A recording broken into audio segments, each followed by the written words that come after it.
मैं जब छुट्टी होती थी तब आती थी 1 मंथ के लिए।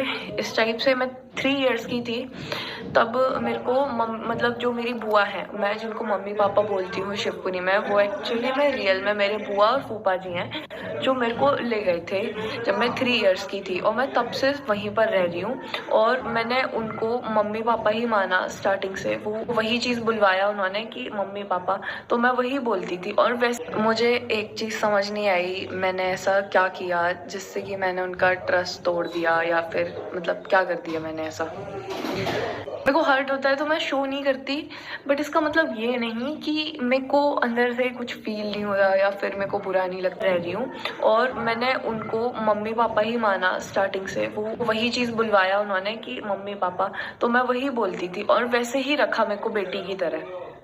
ठीक है जी। फ्रेंड्स, जैसा कि आप सबको पता है कि अंशु और सपना का जो रिश्ता है अब वो ठीक नहीं चल रहा है, और अब तो सपना ने कार भी ले लिया है, तो कहीं ना कहीं जो सपना के जेलस है उसको एक तमाचा मिला होगा। और यहाँ पर अभी भी हैं जो सपना के कमेंट सेक्शन में अंशु के चाहने वाले, अंशु सपना के सास ससुर के चाहने वाले अभद्र कमेंट करके सपना को परेशान करने की कोशिश कर रहे हैं। और यहाँ अंशु ने भी कहीं ना कहीं भाभी को बदनाम की है। जैसा कि अंशु ने बताया कि मैं 3 साल की थी तो मैं अपनी बुआ के यहाँ रहने के लिए आई थी, और बुआ भी है जो मुझे अपनी बेटी की तरह रखा उन्होंने, लेकिन भाभी की वजह से मैं बदनाम हो गई।